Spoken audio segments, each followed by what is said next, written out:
चला उत्तर प्रदेश की बड़ी खबरों का। नमस्कार, मैं हूं आपके साथ शुभी शुक्ला। आप देख रहे हैं नेशन आप समाचार।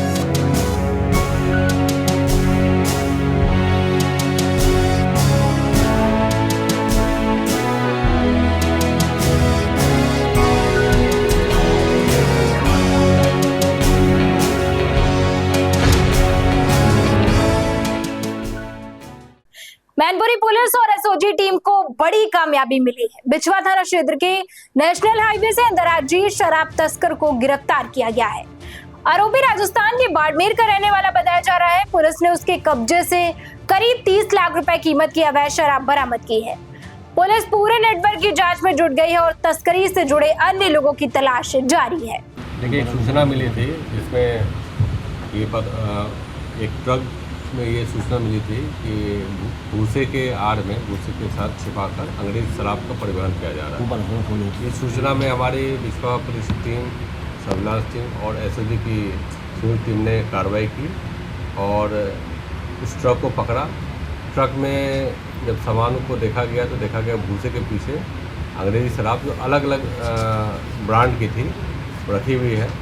बाद में जो इसके ड्राइवर थे केसाराम, जो राजस्थान का रहने वाला बताया जा रहा है, जब उनसे गहन पूछताछ की गई तो ये बताया गया है कि ये DCM जो नंबर प्लेट के बिना की गाड़ी थी, करीब पंजाब से ये अवैध शराब को लेके आ रहे थे और इनकी योजना बिहार ले जाने की थी। पूरी टीम ने गाड़ी को सीज किया और जो शराब 280 पेटी करीब थी जो अलग अलग ब्रांड की थी, इसे सीज करके कब्जे में लिया गया। आगे की विधिक कार्रवाई की जा रही है। इसमें मैं ये भी बताना चाहूँगा, इसमें हम लोग आगे की भी जो बैकवर्ड और फॉरवर्ड लिंकेज है इसको भी डेवलप करने का प्रयास कर रहे हैं कि इसके पीछे कौन है और कहाँ से संस्थागत रूप से ये शराब आ रही थी। सर, कितनी कीमत थी शराब की? सर देखिए, जो सूचना जो आकलन किया गया है वो 280 पेटी की जो शराब है जो अलग अलग ब्रांड की है 30 लाख आकी गई है। ये 30 लाख की है। सर, जो अभियुक्त पकड़ा गया है इससे पहले भी क्या तस्करी में इसका कोई आपराधिक इतिहास है? देखिए, आपराधिक इतिहास का फिलहाल तो अभी जानकारी नहीं है, लेकिन इतना ज़रूर है कि इसे जानकारी थी कि इसके ट्रक में क्या सामान रखी है और ये बहुत ही चालाकी के साथ इसे ले जा रहा था। ललितपुर के बासी हाईवे पर तेज रफ्तार का कहर देखने को मिला, जहां कार और बाइक की भीषण टक्कर में 4 लोगों की मौत हो गई। मृतकों में 3 सगे भाई भी शामिल बताए जा रहे हैं। हादसे के बाद इलाके में मातम का माहौल है। सूचना पर पहुंची पुलिस ने शवों को कब्जे में लेकर पोस्टमार्टम के लिए भेज दिया है। सीओ सदर सुनील भारद्वाज ने मामले की जांच शुरू कर दी है। आज दिनांक 25 मई 2026 को सुबह करीब 4 बजे नेशनल हाईवे 44 पर थाना जखौरा अंतर्गत कस्बा बासी में छाबड़ा पेट्रोल पंप के पास झांसी की तरफ जा रही एक कार तथा एक मोटरसाइकिल के मध्य एक्सीडेंट की सूचना प्राप्त हुई। थाना पुलिस द्वारा तत्काल मौके पर पहुंचकर घायलों को उपचार हेतु जिला अस्पताल भेजा गया, जिनको बाद में झांसी उपचार हेतु रेफर किया गया था, जिसमें से मोटरसाइकिल सवार 3 व्यक्ति तथा कार सवार 1 व्यक्ति की दौरान इलाज मृत्यु हो गई। मौके पर यातायात की स्थिति अभी सामान्य है तथा प्रकरण के संबंध में आवश्यक वैधानिक कार्रवाई प्रचलित है। मैनपुरी के बरनाहल थाना क्षेत्र के दिहुली गांव में मामूली कारसुनी ने हिंसक रूप ले लिया। दबंगों ने एक परिवार पर जानलेवा हमला कर दिया, जिसमें 3 लोग गंभीर रूप से घायल हो गए। घायलों को हालत नाजुक होने पर सफाई PGI रेफर किया गया है। घटना का वीडियो सोशल मीडिया पर तेजी से वायरल हो रहा है। पीड़ित परिवार ने पुलिस अधीक्षक से न्याय की गुहार लगाई है। क्या नाम है तुम्हारा? जी, कहाँ के रहने वाले? अच्छा, क्या मामला हुआ है जो लगातार अधिकारियों के यहाँ आप चक्कर लगा रहे हैं? हमारा पिताजी से एक दिन पहले वैसी चाटी हुई थी, उसकी वजह से उन्होंने पहले से ही घात रखे बैठे थे हम पे और हम चारा काटने गए थे खेत पे अपने, पिताजी के साथ में और मम्मी भी थी, और उन्होंने आके हमला कर दिया और उनके पास हथियार थे और लाठी थी, हर चीज़ थी उनके पास। हम लोग 3 लोग थे और हम लोग 3 लोग थे और ये थे 8 लोग, तो 4 लोगों को हम जानते हैं, 4 लोग को हम जानते हैं ये, और बाकी के लोग चेहरे से हम पहचान लेंगे उनको। और तो इन लोगों ने काहे से हमला किया, क्या स्थिति है? उनके पास हथियार थे, तमंचू था उनके पास, और वैसे भी हथियार थे, लाठी थी उनके पास और लोहे के पार्ट थे, हर चीज़। तो इसमें कितने लोग घायल हुए हैं? घायल हमारे मम्मी है हमारी पिताजी है और हम भी थोड़े हो गए थे घायल। अच्छा। उनको यहाँ से सलीम नगर से सैफी की नहीं रेफर करा और वहाँ सैफी में ले आने के बाद में उनके थोड़ा इलाज चला। इलाज करने के बाद में उनको आगरा के लिए रेफर कर दिया गया है। पुलिस ने अब तक क्या कार्रवाई की है? अभी कुछ कार्रवाई नहीं हो रही है हमारे लिए, और वहाँ अपने घर पर जाते हैं तो उनकी धमकी आती है कि गाँव में आओगे तो जान से मार देंगे तुमको। तो क्या चाहते हो, क्या कार्रवाई चाहते हो? हम ये चाहते हैं कि हमें न्याय मिले और जिनको अपराधियों को सजा मिले कड़ी से कड़ी। ललितपुर में अपर पुलिस अधीक्षक कालू सिंह ने रिजर्व पुलिस लाइंस में मंगलवार परेड की सलामी लेकर निरीक्षण किया। परेड के बाद उन्होंने पुलिस कर्मियों का अर्दली रोल किया और आवश्यक दिशा निर्देश दिए। इस दौरान अनुशासन, कार्यप्रणाली और पुलिस व्यवस्था को लेकर विशेष निर्देश जारी किए गए। अधिकारियों ने पुलिस कर्मियों को सतर्कता और जिम्मेदारी के साथ ड्यूटी निभाने की सलाह भी दी। प्रयागराज के जलवा इलाके शंभूनाथ हॉस्पिटल में इलाज के दौरान कथित गलत इंजेक्शन लगाने का मामला तूल पकड़ता जा रहा है। मरीज की हालत बिगड़ने के बाद परिजनों ने अस्पताल स्टाफ पर गंभीर लापरवाही के आरोप लगाए। देर रात अस्पताल में हंगामा भी हुआ। अब पुलिस ने अस्पताल प्रबंधन के खिलाफ मुकदमा दर्ज कर जांच शुरू कर दी है। मेडिकल रिकॉर्ड और कर्मचारियों की भूमिका की पड़ताल की जा रही है। कानपुर के किदवई नगर थाना क्षेत्र में साईं मंदिर के पीछे स्थित एक कबाड़ गोदाम में भीषण आग लग गई।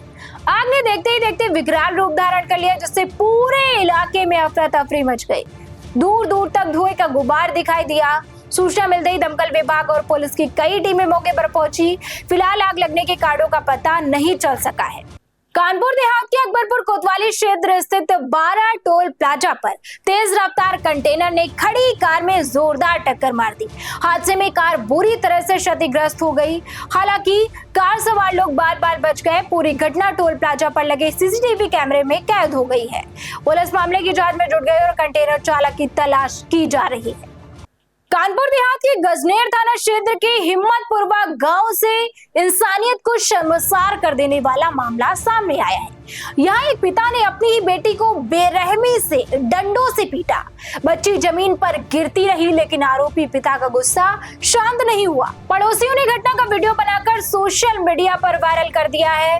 पुलिस वायरल वीडियो के आधार पर जांच में जुट गई है। मुख्यमंत्री योगी आदित्यनाथ ने सरकारी संपत्ति की चोरी पर सख्त टिप्पणी करते हुए एक चौंकाने वाला उदाहरण दिया है। उन्होंने बताया कि शहर को सुंदर बनाने के लिए लगाए गए 45 रुपए के गमले को 2.5 करोड़ की कार से आए लोग चोरी कर ले गए। सीसीटीवी फुटेज में पूरी घटना कैद हो गई है। मुख्यमंत्री ने इसे चोरी का नया मॉडल बताते हुए सार्वजनिक संपत्ति की सुरक्षा पर जोर दिया है। उत्तर प्रदेश में पंचायत चुनाव को लेकर सियासी हलचल तेज हो गई है। ओबीसी आयोग के गठन और आरक्षण प्रक्रिया में लगने वाले समय को देखते हुए पंचायत चुनाव टलने की संभावना जताई जा रही है। माना जा रहा है कि विधानसभा चुनाव 2027 का माहौल बनने तक पंचायत चुनाव नहीं कराए जाएंगे। राजनीतिक दलों की नजर अब सरकार के अगले फैसले पर टिकी हुई है। झांसी पुलिस ने एक बड़े अंतर्राष्ट्रीय साइबर फ्रॉड गैंग का पर्दाफाश किया है, जिसके तार चीन और इंडोनेशिया तक जुड़े बताए जा रहे हैं। ऑनलाइन गेमिंग और क्रिप्टो करेंसी के जरिए करोड़ों रुपए विदेश भेजे जा रहे थे। पुलिस ने इस मामले में 7 आरोपियों को गिरफ्तार किया है। जांच में करीब 38 करोड़ रुपए के संदिग्ध ट्रांजैक्शन सामने आए हैं, जबकि 4 करोड़ 35 लाख रुपए की रकम फ्रीज कराई जा चुकी है। झांसी पुलिस ने एक अंतर्राष्ट्रीय साइबर फ्रॉड गैंग का पर्दाफाश किया है, जिसके तार चीन और इंडोनेशिया से जुड़े थे। ऑनलाइन गेमिंग और क्रिप्टो करेंसी के जरिए देश का पैसा विदेशों में भेजा जा रहा था। पुलिस ने इस मामले से जुड़े 7 आरोपियों को धर दबोचा है। आइए सीधे रुख करते हैं सिंडिकेट के ब्लैक नेटवर्क की तरफ। देखिए, आज थाना प्रेमनगर जनपद झांसी के इसमें बहुत ही अच्छा एक सफलता, साइबर फ्रॉड के संबंधित सफलता प्राप्त हुई है।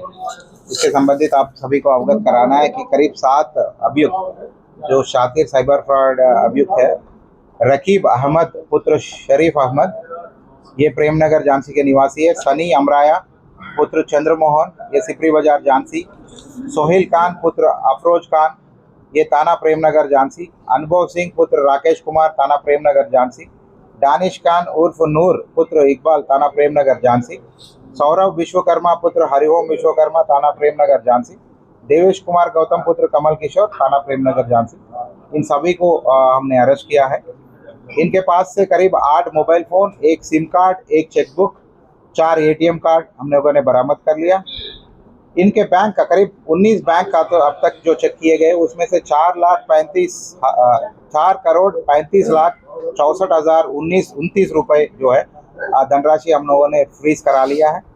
इसके अलावा बाइनेंस प्लेटफॉर्म में ये जो USDT मतलब डॉलर्स में जो कन्वर्ट करते हैं करीब 529 USDT वो भी फ्रीज कराया गया है, जिसका लगभग मूल्य है 37,20,668 रुपए। इसके अलावा जो ये चाइनीज वेबसाइट है cheshi.com संबंधित लगभग युआन में भी ये कन्वर्ट करते करीब 2,20,81,308 युआन, जो इसको अगर हमारे भारतीय मूल्य में कन्वर्ट करेंगे तो करीब 38 करोड़ के युआन भी हम लोगों ने फ्रीज कराने के लिए डिटेल्स भेज दिया है। फिलहाल 4 बैंकों के 114 म्यूल अकाउंट्स हमें प्राप्त हुए हैं, उसको और भी चेकिंग किया जा रहा है। अभी तक की 19 अकाउंट में करीब लगभग 4 करोड़ 35 लाख रुपए के जो अमाउंट को हमने फ्रीज करा लिया है।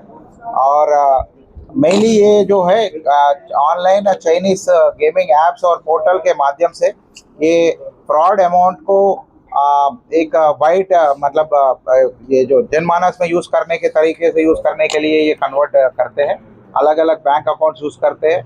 और ये जो गेमिंग ऐप्स में लोग जो रजिस्टर करते हैं उन पैसे को ये अपने अकाउंट में ट्रांसफ़र करके और मूल अकाउंट में जो फ्रॉड अमाउंट है उस अमाउंट को ये गेम में जो जीतते हैं उससे देते हैं, ताकि इनके पैसे जो है पूरी तरीके से वाइट में कन्वर्ट हो जाएंगे और इसको यूज़ कर सकते हैं। ये लोगों ने पूरा ग्रुप कैसे बनाया? ये फिलहाल अभी पूछताछ चल रही है, ये एक के बाद एक को संपर्क किया है। इसके अलावा आपको ये भी अवगत कराना है 3 वांछित अभियुक्त इनके ऊपर जो ऊपर है जिनके द्वारा इनकी पूरा नेटवर्क चलाया। हर्ष पुत्र अज्ञात थाना प्रेमनगर झांसी, ध्रुव पुत्र अज्ञात थाना प्रेमनगर झांसी, सलाम पुत्र अज्ञात थाना प्रेमनगर झांसी, इनके लिए टीम लगाया गया है। और हाँ बताइए, चाइना और जैसे आपने $US की बात की तो इनके वहाँ भी क्या लोग हैं? नहीं, फिलहाल अभी पूछताछ की जा रही है। वहाँ के लोग ये तो कंफर्म नहीं है, लेकिन हैंडलर्स होते हैं जिस हैंडलर्स के द्वारा ये लोग अपने जो पैसे ये जब सारे पैसे जब इकट्ठा होते हैं इन पैसों को कहीं ना कहीं ये लोग मतलब एक ये जो ऐसे ऐप्स जो है ऐप्स और उसके थ्रू इंटीग्रेट करके आप हैंडलर के यहाँ भेजते हैं और हैंडलर के थ्रू फिर हवाला के रूट में चले जाते हैं। फिलहाल अब तक के जो पकड़े गए हैं इनके मास्टरमाइंड है ध्रुव, जो थाना प्रेम नगर की निवासी बताया जा रहा है, और उनके लिए टीम हमने लगा दिया है। उनको जब पकड़ेंगे तो इनका क्या और भी नेक्स्ट लेवल पे हैंडलर्स है या नेशनल लेवल पे इनका कोई मतलब नेटवर्क है, ये सब भी और कुछ दिनों में जो भी हम लोग कार्रवाई करेंगे आपको होगा। ये कितने समय में इन लोगों ने किया है? फिलहाल इसका ये जो कहना है कि ये पैसे जो है फिलहाल पिछले 25 दिन में ये 4.5 करोड़ रुपए के हैं। बट लेकिन कुछ ये जो शातिर जो रकीब है ये करीब 4 साल से कर रहा है और इससे पहले भी एक बार जेल जा चुका है। तो इसमें और भी विषय जो सामने आएंगे आपको होगा। नहीं, इनकी पूछताछ की जा रही है, लेकिन जिस तरीके से इनकी बातचीत है और कुछ लोग इंग्लिश भी बात कर रहे हैं, डेफिनेटली अच्छा वेल क्वालिफाइड है। एंड आपके माध्यम से ये भी आग्रह करेंगे जो नए उम्र के लड़के हैं जो अच्छा पढ़ाई भी कर रहे हैं, वो उस पढ़ाई को अच्छे और सोसाइटी के उपयोग में यूज करें, ना कि ये ऐसे दुरुपयोग ना करें। सर, ये जो आपने बताया गेमिंग ऐप के थ्रू करते थे, तो पब्लिक के लिए कोई अवेयर करने वाली कोई बात आप देना चाहेंगे? नहीं, पब्लिक को बार बार हम बहुत बार अवेयरनेस क्रिएट कर रहे हैं और लगातार कर रहे हैं, और आपके माध्यम से जरूर मैं बोलूँगा मेनली पेरेंट्स को कि आपके बच्चे कौन कौन से गेम खेल रहे हैं, कैसे खेल रहे हैं, इस पर ध्यान दीजिए और ये एडिक्शन ना हो। गेम्स मतलब कोई भी अनवांटेड साइट पे एंटर ना करे और गेम ना खेले। और मेनली ये जो पैसे लगा के खेलने का ये जो है, इसको कहीं ना कहीं हम सभी को लगकर इसको खत्म करना है, नहीं तो ऐसे अलग अलग गैंग जो है इनका जन्म होता रहेगा और इनको नेस्त नबूद करने का जो हमने वचन लिया है उसको हम लगातार खड़े रहेंगे और इस पे काम करेंगे। सर, लास्ट क्वेश्चन, जो आपने अकाउंट की बात की तो वो अकाउंट इन लोगों के थे या किसी अदर पर्सन के होंगे? नहीं, जो अकाउंट्स 19 बैंक जो मैंने बोला वो म्यूल अकाउंट्स है, किसी अन्य लोगों के ऊपर इन्होंने मतलब इन्होंने खरीद लिया हो, इनसे इन्होंने बनाया हो, उसी अकाउंट में वो पैसे डालते थे। बाकी अन्य विषय जो भी सामने आएंगे आपको अवगत है। निश्चित तौर पर झांसी पुलिस की इस बड़ी कार्रवाई ने हिंदुस्तान के पैसे को विदेश जाने से रोक लिया। ये खबर उन सब के लिए भी है जो रातों रात अमीर बनना चाहते हैं। इसलिए हम आपको सलाह देते हैं कि सतर्क रहें और सावधान रहें। सहयोगी सादिक अली के साथ एहसान अली, नेशनल नाउ समाचार, झांसी। यूपी में बिजली व्यवस्था को लेकर जारी सियासत के बीच मुख्यमंत्री योगी आदित्यनाथ ने समाजवादी पार्टी पर तीखा तंज कसा है। सीएम योगी ने कहा कि सपा सरकार के समय बिजली व्यवस्था पूरी तरह चरमराई हुई थी और लोग बिजली के तारों पर कपड़े सुखाते थे। उन्होंने दावा किया कि वर्ष 2017 के बाद से प्रदेश में लगातार बेहतर बिजली व्यवस्था और 24 घंटे सप्लाई सुनिश्चित करने पर काम किया जा रहा है। याद करना, ऊर्जा संकट पर उंगली कौन उठा रहे हैं? जिनके समय में बिजली के तार पर लोग कपड़ा सुखाते थे। ये सच्चाई है। समाजवादी पार्टी के समय में बिजली नहीं आती थी। उस समय ये लोग क्या करते थे? किसी भी जिले में बिजली देनी हो तो एक सप्ताह रात्रि के लिए बिजली आती थी, दूसरे सप्ताह दूसरे जिले में आती थी, कभी दिन में कभी रात्रि में। यहां पे तो पूरी बिजली दी जा रही है। अब पावर स्टेशन पर ही शटडाउन हो रहा है और देश के अंदर कहीं पावर है नहीं, तो उसके लिए विभाग को मौका भी देना चाहिए। विभाग अपने स्तर पर कार्य भी कर रहा है। मैंने स्वयं भी इसकी समीक्षा बैठक ली है, लेकिन केवल ये जिम्मेदारी पावर कारपोरेशन की नहीं, हर नागरिक की जिम्मेदारी बनती है कि वह इस समय पावर कारपोरेशन के साथ खड़े होकर के इस संकट का सामना करने में उनका सहयोग करें। ये हमारा नागरिक दायित्व भी बनता है। खबरों का सिलसिला यूं ही जारी रहेगा। तब तक के लिए हमारे साथ जुड़े रहिए और देखते रहिए नेशन आप समाचार।